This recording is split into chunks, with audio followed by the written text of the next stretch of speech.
Hi, everybody, and welcome back to the Hashtag Brand Bosses podcast.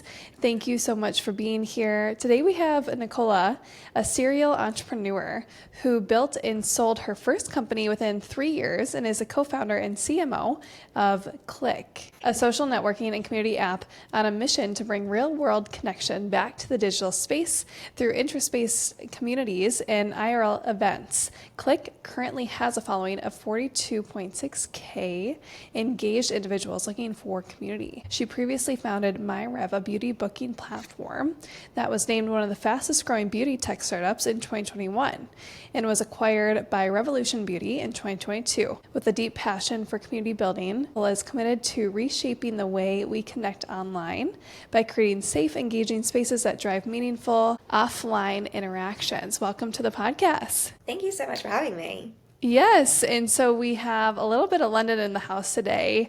We just connected, and I'm actually headed out her way later this summer, which is exciting. But we're so excited that this worked out and we were able to connect. And so let's start here. You built this MY REV, this platform. You sold it, and then you jumped on to the next. So what was that transition like? Yeah, I'd say both businesses are very different, and I think that's what made the transition pretty easy, I'd say, because we were transitioning from one complete industry to another. And MY REV was in the beauty industry. It was a marketplace for freelance beauty professionals where they could get more work, get more clients, get more bookings. And that came from a personal problem. So I was a makeup artist, moved to Australia with my partner, wanted to meet new people, also wanted to build a client base, realised it was so difficult when you don't know anyone in the city. We're in Melbourne with a few friends and that's all we really knew. And I had to start building this freelance career completely on my own. And I was like, wow, it's actually so difficult. And came home to Jason, my partner, one day and was like, got an idea for a business. And he was basically like, let's create it. Like, if there's nothing out there like it, why don't we just take the leap and do it ourselves? We really went away to Australia to kind of like find ourselves, find what we wanted to do. We were very young and didn't have a clue what we wanted to do. I felt a little bit lost at the time, but just knew there was so much out there for me. And when we had the idea, it was a bit like a light bulb moment. Like, okay, let's see if we can make this work and just go from there. And that was very much those 1% every single day of just being young, being naive, just learning everything, Googling anything, like anything that could be Googled was Googled, because we had no idea how to start a business, but just knew we had a really strong idea and also really knew that we wanted to be entrepreneurs. We really wanted to have our own thing and just even just dipping our toes in, we knew how exciting that was and just wanted to follow that. Came back to the UK. And we're like, okay, we'll give ourselves 3 months and we'll see if we can make it work. And we did, and it was named one of the fastest growing beauty marketplaces in the UK. And then we grew that to an acquisition within 3 years, which is an amazing story, but learned so many lessons. And I feel like that business just primed me for CLIQ. Like, CLIQ feels like what I was always meant to do. So when you feel like you've really truly found your passion, that's what it feels like with CLIQ.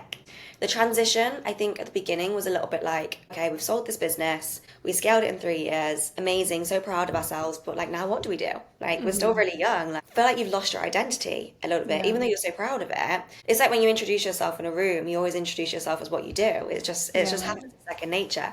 And when you don't have that and you introduce yourself, you're like, I don't really know what I'm doing. And people like look at you a bit funny, like, what? You don't have anything?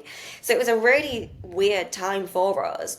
But then I think when we had the idea for CLIQ, we were so much more well equipped into starting to build CLIQ because we'd already built business before. So we'd been through that whole initial stages of starting a business, even like opening a business, or the legal side of things, the initial stages, everything we'd already done before. So we could do it so much quicker. So I feel like it was quite an easy transition. And with CLIQ, it's very similar how we've built CLIQ. We've kind of built it as a bit of a marketplace because CLIQ, like you said, it's a community app. So it's all about finding like-minded people through interest-based communities and in-person events. And with these type of businesses, you always struggle with that chicken and egg situation. It's like, what do you get first? But if you're having users downloading the app and there's nothing for them to join, then it's completely pointless. You need to work on the communities first. And we learned that from the first business. It was like, find the makeup artists, find the beauty professionals, the hairstylists, build that up in the consumers. So we learned so much from that business which you could translate into CLIQ. And even though CLIQ isn't a marketplace, we've built it like a marketplace because we need to build the foundations of the app first before we got the users. But yeah, I'd say CLIQ was what I was always meant to build. It just feels so natural. It's so exciting. And I think like for CLIQ, it can reach so many people because everyone out there wants to meet someone new, no matter who you are, what you do, or where you're from. Everyone's really open to meeting new people. And I think after COVID, we were so secluded then, and now we're really coming out of the woodwork of we want to get out there, we want to get in real life. Like community is the biggest thing. Like everyone wants to join a community or start a community. So I feel like both businesses were kind of like right place, right time. But I believe with CLIQ, it was, yeah, that first business was just a stepping stone into what I'm doing now. Wow, how awesome is that? And you can just even sense the passion from you Oh, thank for you. both businesses, which is really cool. And so you were in Australia for how long? It was 2 years. So Two we went years. away, which was supposed to be 3 months, booked a one-way flight to Thailand. We were like 20 at the time. I was like, Wow. Mum, booking a one-way flight. She's like, absolutely not. Did it anyway. And ended up being away for 3 years. So we traveled for Wow. like a year around like Asia. And yeah, we settled in Melbourne for 2 years, which was totally unexpected. But I always think that if you're stuck in what you're doing and you don't know what your next path is, like get out of the situation. Like if you're just sat at your laptop at home, just plugging away, you feel really lost, like ideas don't just come to you. Like you need to Yeah. get out of your situation. I'm not saying like everyone should book a one-way flight to Thailand and escape to the side of the world. Why not? But I think just getting out of your situation really does help you like figure out those next steps and understand what you want to do with your life. Wow, that is so good. That's so true. I can definitely vouch for that. And, we're actually looking ahead to a transition right now physically. I think what you're saying is right. I feel like a lot of times in life, people don't have the end in mind. I spoke at a women's panel this past weekend, and it's like our time here is so short, and we're not meant to just like stay stagnant all the time. We're not meant to just do these jobs and these occupations that we don't always enjoy. And I think that's kind of exactly what you're speaking into. And so, how old were you when you started My Rev? Oh my gosh, I'm trying to think. 23, I think. 23. Or Okay. 23, maybe, yeah, 24. But yeah, kind of went away when we were like 21. So very, very young, didn't really know ourselves. Honestly, before I went away, I was probably the shyest person ever. I would never think about even just doing things like this. I wouldn't think that was possible. And then I think going away really does open your eyes and it does help build yourself as a person because you're really pushing yourself out your comfort zone every single day. And I never really had that until then. It's even just like figuring out the next place to go, moving to a new city, having to get a job, all of these things. Like it really does push you. And I do think that that trip completely changed who I was and changed my life for the better. Wow. And then when you decided to move back to London, was that for the business? Yes, so Okay. we moved actually. So I'm from Nottingham in the UK, which is like a little bit more northern. So after Australia, did a bit more traveling on the way home and then came back to Nottingham. Was very fortunate to be able to go live back with our parents whilst we're building the business. Because I think at the early stages of business, it's really difficult to go all in if you don't have like a safety net or a Right. comfort blanket or anything like that. So very lucky that we could move back in with our parents and just grafted. We knew we had to get it off the ground because we really wanted to get out. I think that was one of the best things that we could have done because we were at an age, I'd say like 24, where all our friends were like buying houses and getting Yeah. cars and all these really cool things, going on nice holidays. And we were stuck in our parents' house, like, what are we doing? But it really gave us that drive and that push to really make it into a business so we could get out of that situation. And yeah, lived in Nottingham for about a year and a half. And then we got an acquisition deal. So we were just looking for investment. And because we'd spent all of our kind of like life savings on the business, and we really wanted to transform it into an app, the business was really growing. After COVID, it really peaked because a lot of beauty professionals went self-employed, a lot of salons shut down. Also, consumers really wanted to book freelance as opposed to going to chains. So the industry massively changed. And like I said, right place, right time. We were at the wave of that. And we were really the only platform for self-employed professionals at the Wow. time. And we knew that the next stage for us was to build an app. So we had like a really basic website. And obviously apps cost a lot of money. And we didn't really have that. So we're like, okay, we need to get investment, which was another just like journey because we had no idea but we could even get investment. We didn't know anyone that had that type of money. We didn't know anyone that had a business that raised investment. We just kept seeing it all online and we were doing a lot of research and that seemed like the next step. So just went into that phase of, okay, we're going to get money. And it was cold LinkedIn outreach, cold emails constantly every single day, being told no so many times. I can't even tell you how many times. It was probably hundreds of times we're being told no. I think it was a lot of the time when you're pitching a business to investors, the investors are men. And when you're also pitching a beauty business, they're a little bit like, they just don't get it. I had people Yeah. say like beauty doesn't make any money, all of these things. And I'm like, wow, you're absolutely missing something here. And it was like 3 months of pitching our heart and soul Wow. away. And then we got 3 offers. So we had a couple of investors, but then we also got approached for a partial acquisition, which was amazing because we never even thought that was on the cards. We didn't think that a Wow. business of our size could get that. But the company that acquired us, they'd gone public at the time. They were in beauty. They also really wanted to understand the data of what we were building. They wanted to build a professional community. There were so many synergies that it just made sense. But it also meant that we didn't have to like raise again. We didn't have to pay for the tech build. We could use all of their employees, their marketing. They had thousands of customers that we could tap into. So it just made total sense for us. Wow. That's so awesome. I mean, what a story from just the genesis in your parents. It's like, but what a cool like founder story. I mean, that's half of it too. Like people can relate to that. Yeah. And also like I'm kind of in the similar situation to maybe where you were, where you are still, which is like everybody else is kind of doing the steady thing. They're going the steady route. And it can be very daunting to be like, oh my gosh, what am I doing? Yeah. Right. But I think what you're showing is like, when you have the passion, the door's open. And I truly believe that as well. And so I'm curious, you said this thing, you said, I try to get out of my comfort zone daily. So you've sold a business, you're walking into another business, or you're developing another business. What does that look like for you on the daily to get out of your comfort zone? Oh, I think it's just doing those little things that scare you. Do you know those things that you kind of put off? You always have those like emails in your inbox or that DM that you want to send or that person that you want to reach out to. And sometimes you don't do it because you're like, oh, I'll just put it to the back. Maybe it's always because you're a little bit scared to do it because you're either scared of rejection or you're scared of the opportunity. And I think it's just small things. And I've got so used to doing the small things that were once scary to me. And I always look back and I'm like, wow, even like doing this today or speaking on a panel or doing like recording myself talking and putting it on social media, all of these things that would have petrified me 5 years ago. And now it's just normal to me. And I think you've got to do it to get better and better. And it's all about those 1% better every single day. It does really add up when you look back. But I think as humans, we just never look back. So we're always on to the next thing. We never actually take a second to look back and look how far we've come. And if I look at that, kind of like 23-year-old me who had the business idea that was like, I don't know how to start a business, and look at the journey of what I've done and look at where I am now and my confidence and all these things, I wouldn't believe you. But it takes time. It really does. And I think, there's so many things that you can do to push yourself out of your comfort zone that don't have to be huge things. Sometimes we think it is like getting up on stage and public speaking in front of thousands of people. Yes, that would. But there's so many little steps that you can do, so many things that maybe you haven't done before that you want to do, but you've been putting off because you're a little bit scared. I think it's just tackling those first, and those bigger ones feel more achievable.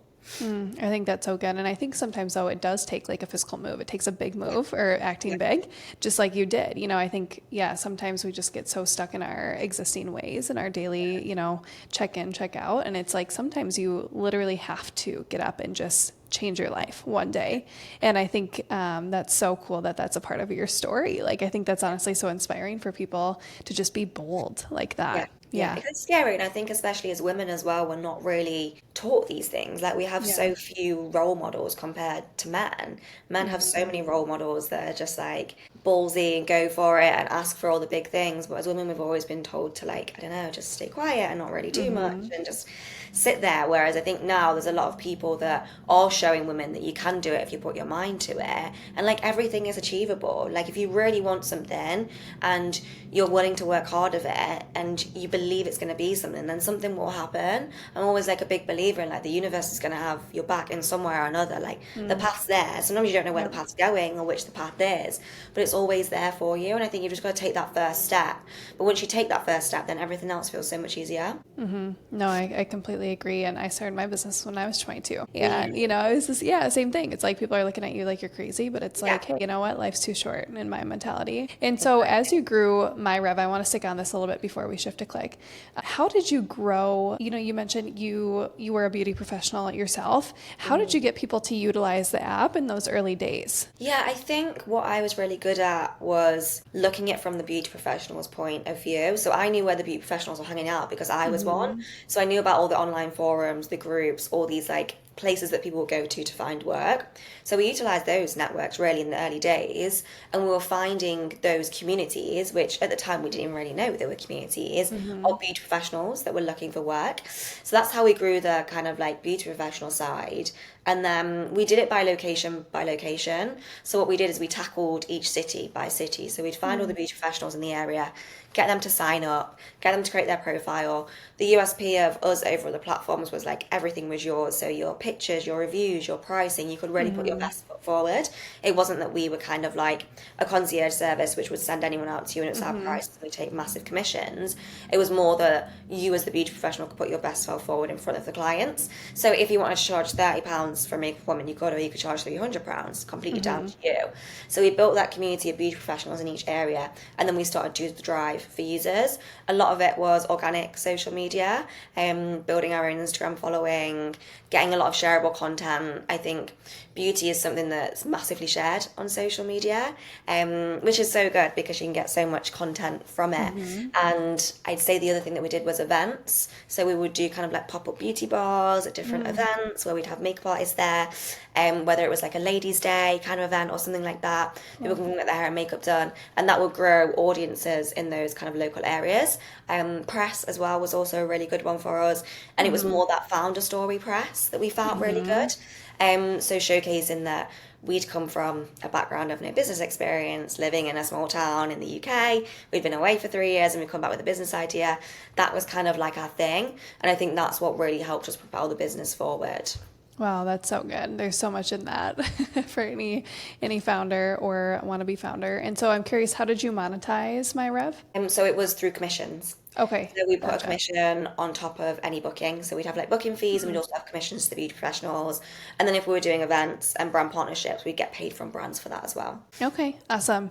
And then you said that, you leaned into the founder story with the press. Was this a lot of outbound from your team, just kind of reaching out to the press, doing press releases, or what did that look like? At first it was. So at first it was outbound, but then the inbound started to come in. I think as soon as you get one, it starts to be like a snowball effect of one picks it up and then the rest do. But we were really leaning into that kind of story of who we were and the mission and how we were young and how we'd gone away and had this amazing traveling experience and then come back with a business. It was very against the norm, I think, for what a lot of people were doing. So it caught a lot of attention. But yeah, at the beginning it was a little bit of outbound. And I think with press and journalists, it's all about making the relationships, making the connections. It's a very personal thing. Like, you've got to think, how many emails a day does a journalist get? They get hundreds and hundreds and hundreds. Right. You've got to really cut through the noise, either with a really compelling story or potentially know someone, and that comes from networking and building those relationships. Yeah, no, that's so true. And so you were basically doing everything and anything that you could think of, right? In those early days, it sounds like. And so were you actually going into the different like beauty places of business and like selling the app, or what did that look like? Yeah, everything was all virtual and online. We didn't actually Okay. really do like any physical going around salons or anything like that. I think like we're so lucky to live in a world that everything's so accessible Yeah. from our phones and from our laptops, that you can literally connect with someone on the other side of the world, like we're literally Yeah. doing now. Everything's so accessible. So a lot of it was sitting behind a laptop for like 15 hours a day and just Wow. grafting and sending so many cold emails, outreach, DMs, or just trying to get people to sign up constantly. We were, yeah, I'd say relentless with the outbounds for getting people to sign up. But I think you have to be in those early stages and those early days, especially if you don't have the funds to do the paid marketing, the paid social and all that kind of thing. You have to be really creative with the ways that you get people on the platform. And that a lot of that came through social media for us. And we were lucky that we were building a business in a time where Instagram was like the best thing for marketing, and you could do so much for free, and like you can message absolutely anyone and get into the hands of someone's phone. So I think we're quite lucky in this day and age that there's so much you can do for free. Whereas if you think about it, before social media was a thing, like, it would have been so much harder to build a business because you don't have the access. Like, we have millions of people on our phone of access. Like, we should Yeah. definitely be utilizing it so much more than we do. And I think it takes that perspective, though, because I know a lot of people that get a little bit intimidated when it comes to outbound marketing. And it's Yeah. like you're saying, I spoke to like a local organization. That was one thing that I said, which is like, we literally have the ability to reach so many people every single day, and we're sleeping on this. Yeah. And then we wonder why like our businesses are suffering. It's like, well, you got to step up to the plate a little bit when it So comes to true. that. And so let's move on to CLIQ. So how did this business venture come about? Yeah, so After My Rev, we were obviously like, what are we going to do now? Not really sure what we want to do. And we recently moved to London, so we'd been in London for about a year. And I was like, because we've been so busy with the previous business, I hadn't really met many new people. I was like, okay, I really want to meet new people. I want to get inspired again. I want to meet other female entrepreneurs. How do I do that? And I felt like I was spending so much time on my phone trying to find these places, trying to find the communities and find the events. And I realized it was so difficult. Like I was downloading these dating app style app for friends and you're like swiping through women, like based on what they look like. It was so superficial. And then on the other side, there was these like Facebook groups which felt really outdated and really spammy. And I was like, wow, it's actually so hard to meet people. And then at the same time, there was this massive rise in communities. So there was so many run clubs, walk clubs, book clubs, everything starting, and they were getting really popular on social media. But again, there was nowhere to access them. There was nowhere to find them all under one place. So if you want to find a run club, for example, you're spending so much time searching social media for one. Then you've got to see, like, is this really my demographic? Got to see what they've got coming up. You're probably in like a WhatsApp group, and there's also ticketing platforms. Everything felt so disjointed. I was like, why is there not a space all under one roof where you can access communities, you can meet new people, and you can find really cool in real life events? And it's also about getting people out from behind the phone, because I just knew I was hating how much time I spend on my phone. And like, we all want to get our screen times down. No one wants to have their screen time getting any higher, but we're spending so much time on our phones for connection when it's not really true connection. So it's kind of just putting two and two together, and I think we just started playing around with the idea. I noticed there was nothing else really out there like it. You've got like your ticketing platforms, then you've got like your friendship apps. There was nothing that was doing everything in one. And how we see ourselves is WhatsApp for chats, Eventbrite or whatever ticketing platforms you use for tickets, and then Facebook for kind of like the group community element. And it was like there was all these other platforms, but no one had put it all together. We were like, this just makes so much sense, because one, as a user, you want easy access, communities, events, everything all under one roof. But on the other side, we can solve the issue of the community leaders and event organizers, these people that are micromanaging all these different platforms. Like, why not just bring it all in-house under one roof so they can do everything in one place? So yeah, we just kind of just went for it. Didn't really know what it was going to be. I think in the early days, we knew to get it out there as quick as possible. So built a very, very basic app and spoke to everyone that we knew. And we were like, what do you think of this idea? Do you think it's any good? Like, what do you think? Because also I think as a founder, you can be so tunnel vision. You have an idea and you think it's the best thing in the world. But if no one's going to use it, there's literally no point. And we learned that from the first business is tell people you trust, obviously, but try and get their honest feedback. And everyone was like, you need to do this. Like, everyone is suffering out there. You turn on the news and like the loneliness prices going up and up and up, mental health rates, depression, everything is going up and up. And it's because of the way we use our phones. And everyone was like, you have to do this. Like, there's nothing out there like it. So yeah, just went for it, took the risk again. The risk felt, I don't know, I'd say less scary because we'd done it before and we felt like we were more equipped to start a business. But also very scary to go into something again that was so different and like a little bit scared of public perception, scared of what our friends, family, all these people would think that we're doing something new again. But just knew deep down, again, we had this business idea in us that needed to be something. Yeah, well, I think also there's deep roots with the idea. Yeah. You know what I mean? Like, you're doing it out of service and you're doing it to approach, this, I guess you could say, a pandemic of just loneliness. I saw even, you spoke, I think, on some sort of news platform about loneliness. And so what a beautiful platform that you have to share and to speak into that. And so, both of these platforms have been apps, I believe. So do you have like a whole tech team? Is that your partners? How do you go about that? Yeah, so we've got outsourced tech team. Okay. Me and Jason, as co-founders, neither of us are technical. Okay. Jason's definitely became technical as we've gone along. In terms of like roles, I'm very much like brand, marketing, partnerships. I was with the previous business and with this one, and he's very much product and tech. So he's actually designed the whole app. He's learned to do that himself. Wow. Can't learn how to code. I wish he coded because sometimes it will make life so much easier Yeah, right. than working with outsourced developers. But yeah, I think like everyone always says when you're building a tech company, like you need a technical co-founder. You don't. You can just surround yourself with people who know tech. You don't need to know everything. And that's one thing I've learned. I think in the beginning I was always really shy to say or like scared to say that I didn't know something or I wasn't the best at something. Yeah. Now I'm like, I think you got to play to your strengths and if you don't know something, that's okay. Like someone else will, and you can bring the right people on board. And I've noticed along our journey that the people will really make or break the business, and the right people is who will drive you forward. But yeah, at the moment, outsourced tech, we are wanting to have in-source tech at some point this year, so Yeah. bringing the tech in-house. I think as we're growing and scaling, it's a really important thing for us to have those tech people kind of like on standby all the time, but people that really believe in the mission and really want to be Yeah. on board with the journey. I think that's what we've been really good at with CLIQ, is building a team of people that all love CLIQ so much and they love the mission, and they've either built communities themselves, or they've either suffered from loneliness, or they know someone that suffered within their life and they're just so on board this mission, which is so nice to have people on the journey that really, really believe in it. Yeah. Well, I think that's also hard to do, is to create a team where you actually like have a whole crew of people that are backing this mission. And I think that that shows up every single day by going above and beyond the line in the Call of Duty.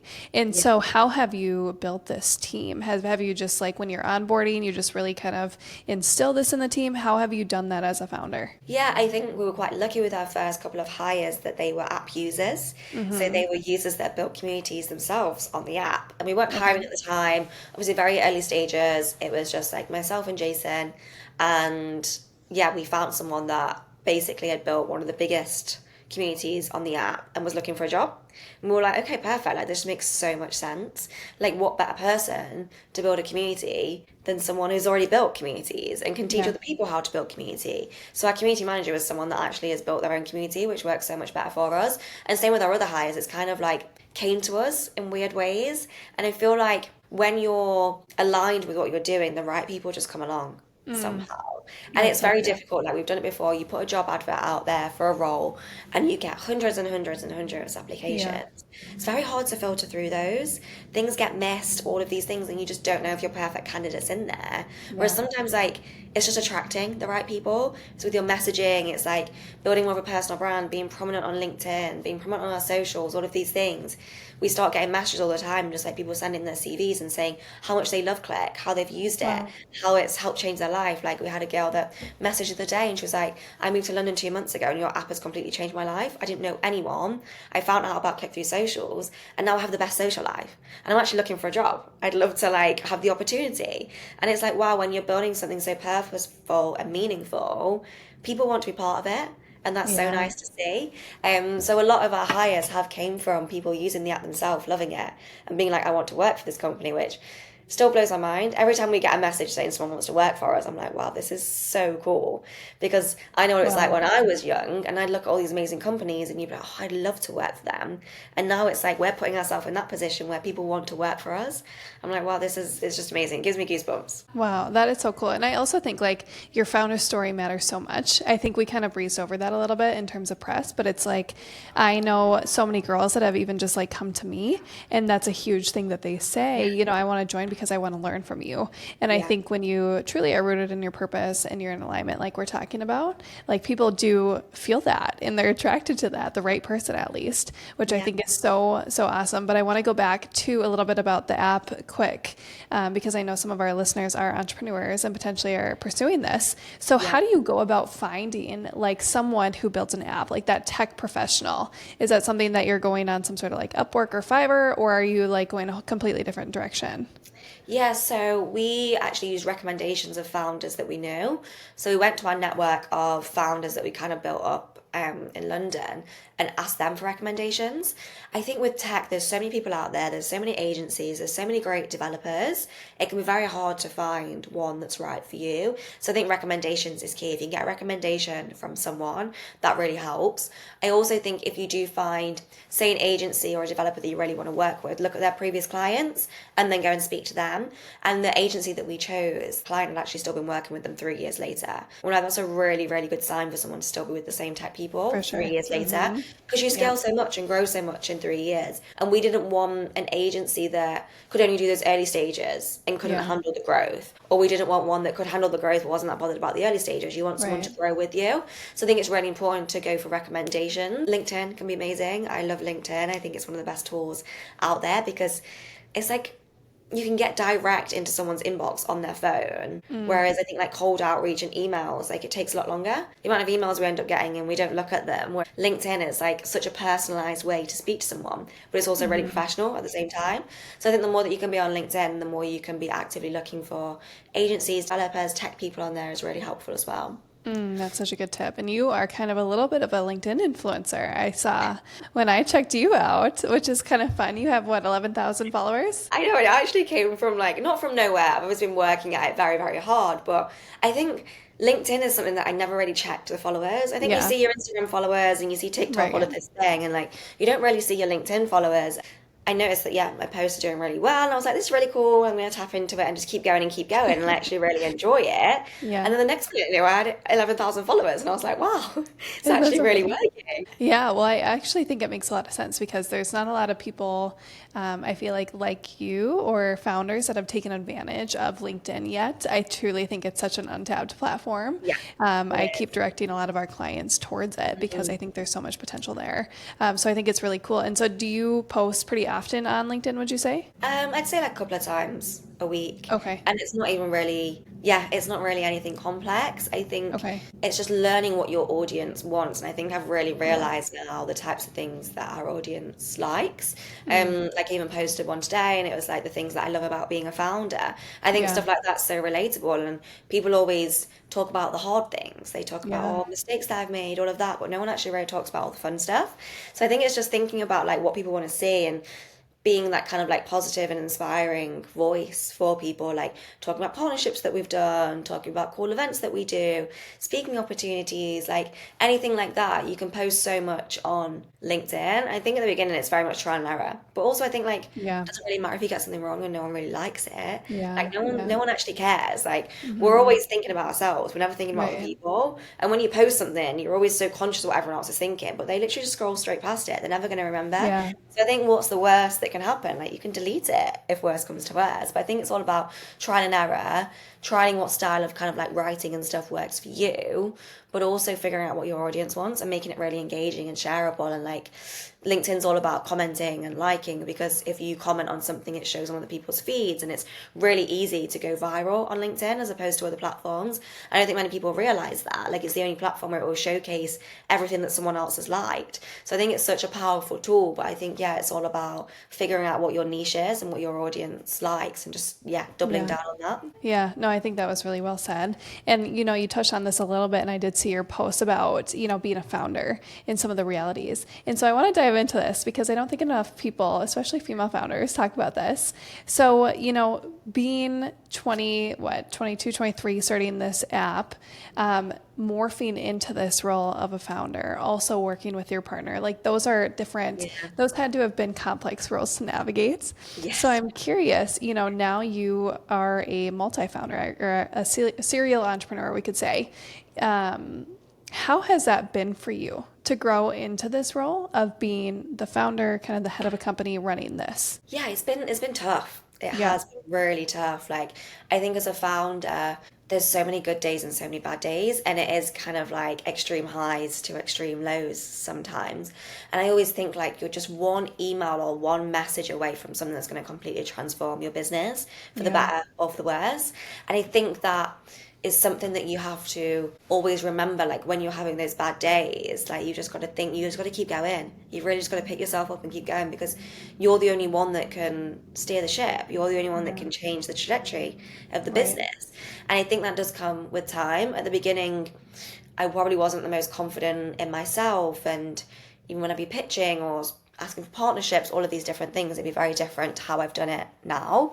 But I think you just learn and grow with time. And like, I love it. I feel like I was always meant to do this. And I'm so glad that Yeah. I took those initial early stages and really pushed myself out of my Yeah. comfort zone because I feel like this is what I was always meant to do. And it doesn't mean to say like I've figured it all out now. Like I am still learning. There's still things that I Right. get wrong. There's still mistakes that I make.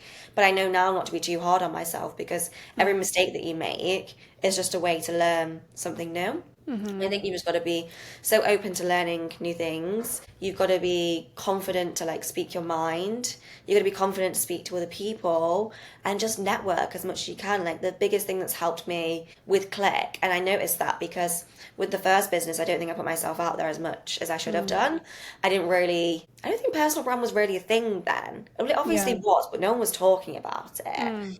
Whereas I think with CLIQ, like personal brand's just been drilled into everyone. Like in this day and age, if you're building a business, you should have a personal brand and you should be taking people along for the journey with you.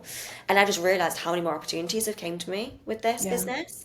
And it's not that we're further along in stages or Yeah. anything. It is just putting yourself out there more. And at the beginning, I was always like, I'd put CLIQ out there as much as possible, but I was so Yeah. scared to put me out there. But as soon as I made that shift of starting to put myself out there, it just made things so much easier. But yeah, I think it's really important to be honest about the journey of being a founder. And Yeah. it's not easy. It's not overnight success. A lot of the time it is working till 10 p.m. at night, Yeah. crying in the corner, having a meltdown about something. But then the next day can be the best day ever. And it So is an true. emotional roller coaster. So But just, true. yeah, I wouldn't have it any other way. Yeah, that's so true. I can definitely relate to that. And so you mentioned you've kind of done this shift of sharing a lot about the business and now you're sharing a little bit more personal. So Yeah. how have you made this shift? Like, what does that tangibly look like for you? I think it's just being more active on like personal socials and not just kind of like the social side of things. So like with the Okay. first business, my personal socials would just be like me and my friends, like Yeah, literally right. it'd just be pictures of you like going out. That would literally be it. Now Mm-hmm. I'm really trying to be more, I'd say like of an inspiring account, like talking about my story, even just like speaking to camera videos. Like I started like a founder series on my Instagram, stuff like that, that people really want to know the ins and outs of business. And I'm like, I have so much knowledge. Imagine if I just didn't share it. And it's not that I like put myself on this big pedestal and it's not this ego thing. It's just that I've learned so much. And if I can inspire one person and help one person to start a business, then that's how we change this ecosystem of female founders. Because you always hear these awful stats of like less than 2% of funding goes to female founders and all these things. But I think until we start actually like actively supporting other founders and we inspire people to start businesses and inspire people to have these successful businesses so then they can invest in the future, stats aren't going to go up. So I always think if that one piece of content like helps one person, then I've done my Yeah. job. And I think sometimes when you first start, like you get a little bit disheartened by like, oh, hasn't got as many likes as I want. I haven't had like this come from it. But it all takes time. It really does. And like you look at all your favorite influencers, like they didn't start with 100,000 followers. Like no one did. They built that up from nothing. And I think it's just remembering that it is, again, I keep talking about with that 1% every single Yeah. day of Yeah. that compounding growth just makes such a difference. But yeah, just being more vocal about my story, sharing as much as I can, even like day to day, behind the scenes. People are so interested in stuff like that. And I am Yeah. like, when I see a brand come out now, I want to know straight Mm-hmm. away who founded it. I don't know if Yeah. everyone's like that, but I'm just so Mm-hmm. fascinated by where it come from and how that was an idea in someone's head once, and now it's a physical product or it's tech, Yeah. whatever it is. I think it's so fascinating, and people buy into people. So people like buy products now because they really like the founder or like the story of the business. It's less about the products now. I think we're in more of a era where everything's like you want to have a connection to the brand or you want it to be more ethical, sustainable, all of these things. We really want to know about the story. Whereas 10 years ago, you just buy something because you liked it.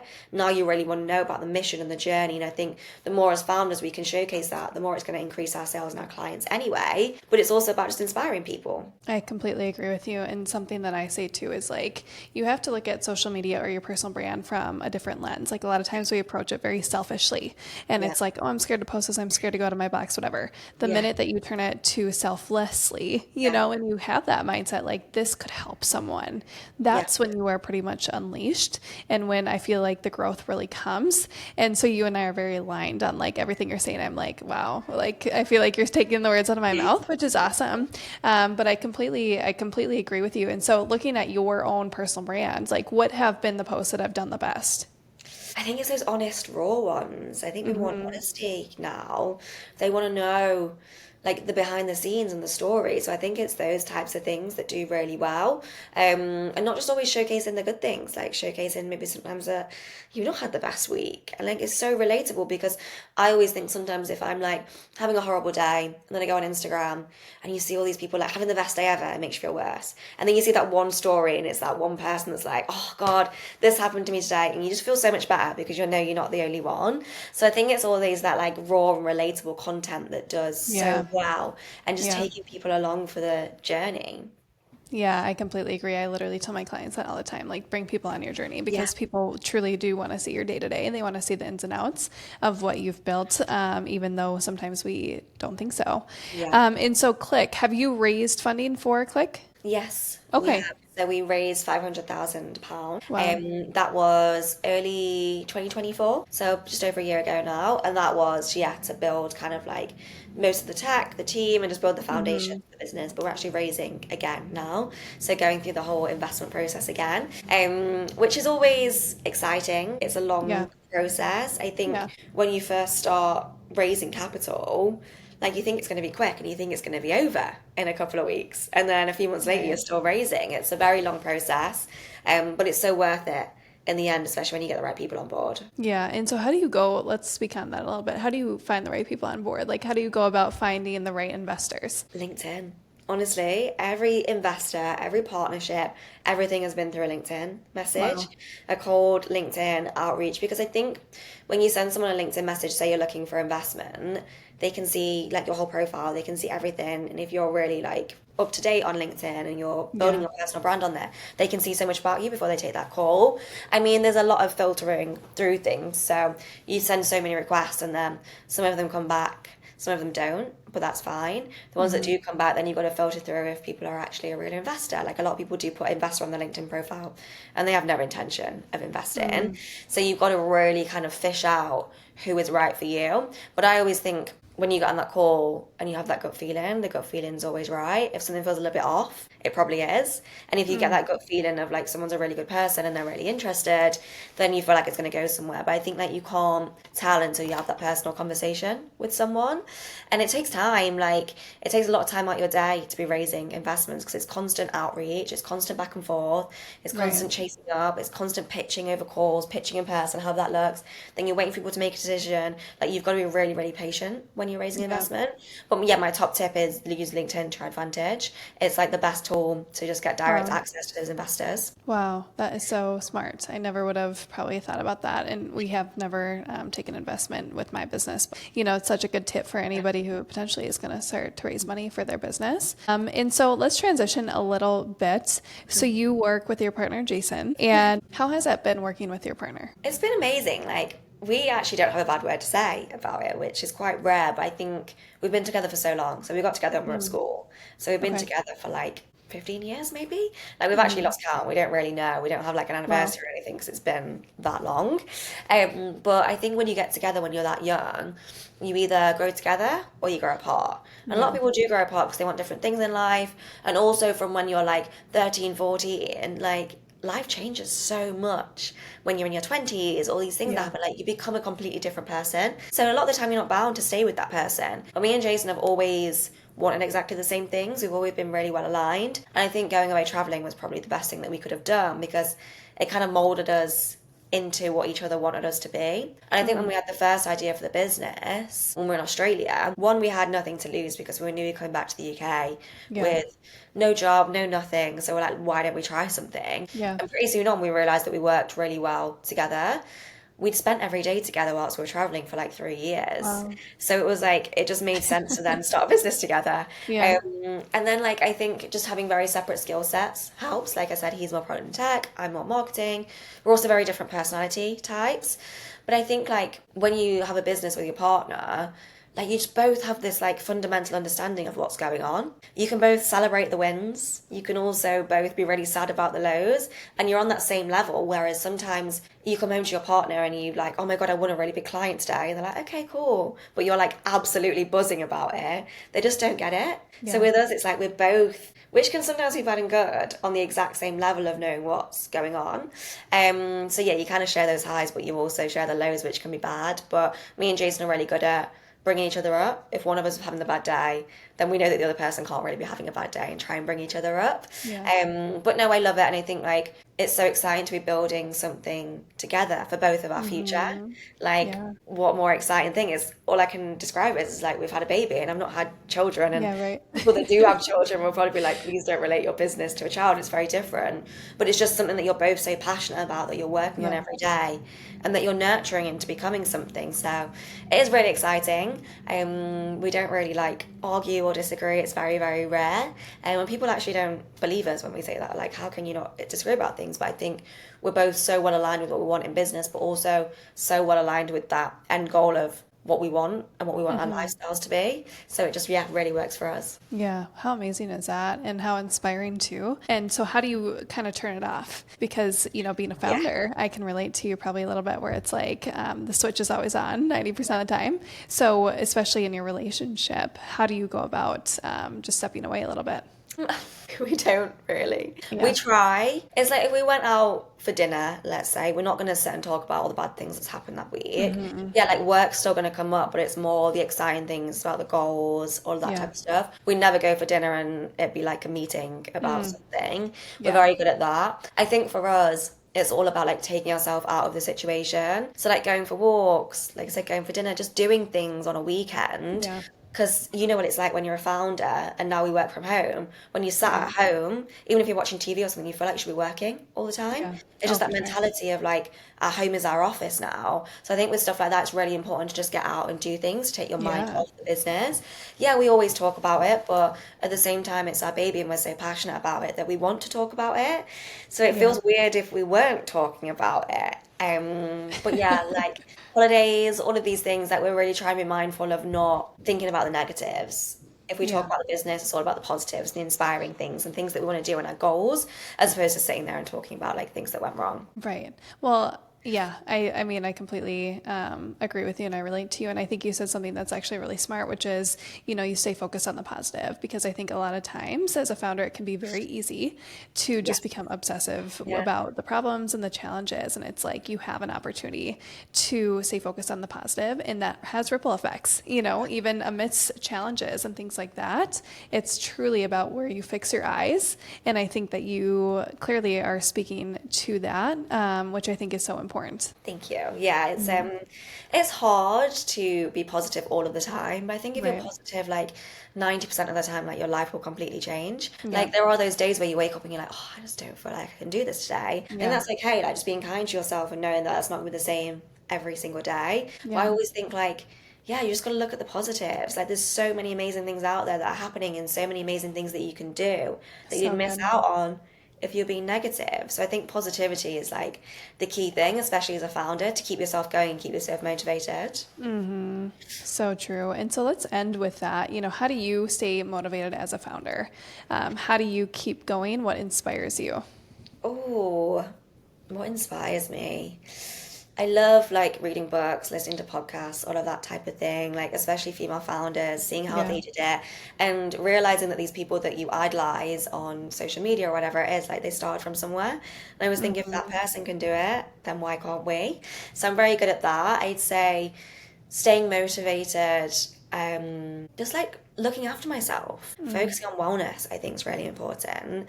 Like there's nothing worse when you've had like a busy, stressful week to then have like a busy, stressful weekend and all of these things, then you're just back to it on Monday. I'm very wise with like how I spend my time now. And even though that means like having a weekend when you don't have any plans, and you just take yourself for a walk, you go to a Pilates class, you do the things that you actually really enjoy. I think that's really important. So you wake up the next day really like just motivated and ready to go. Not doing things that make you burn out, just really focusing on yourself, having time away from your phone, having time away from screens, I think is really important. And just, enjoying the journey, I think is really important as well. I think we're so wrapped up in those milestones and getting to the next thing and all of that we don't actually appreciate the days where we are working hard to get to those points. So I think it's all about, appreciating the journey and just, trying to motivate yourself, even if it's in small ways. Yeah. Wow. Well, this was so good. And as you're talking, I'm like, I feel like you're directly speaking to me. So anytime that happens, I know that our audience is just reaping from your wisdom. And so I just want to say thank you for spending some time with us and for being on this podcast. I feel like you're definitely like a soul sister to me, just like everything you're saying, I'm like so aligned with. And we'll have to get together when I'm over in London. Hopefully we can find a time. But I really want to say thank you. And I'm so excited to see what is next for you and your business. And so how can people get in touch with you or find you online? Yes, so CLIQ is downloadable on Android and App Store. It's just CLIQ. Our socials are Find Your CLIQ, and my personal socials are just Nicola Gunby. Well, it's been so fun to have you on the podcast. Thank you again. And everybody, we have some exciting guests coming up on season 5. Stay tuned. Episodes release every Tuesday in the morning, and so be sure to subscribe. Thanks for being here.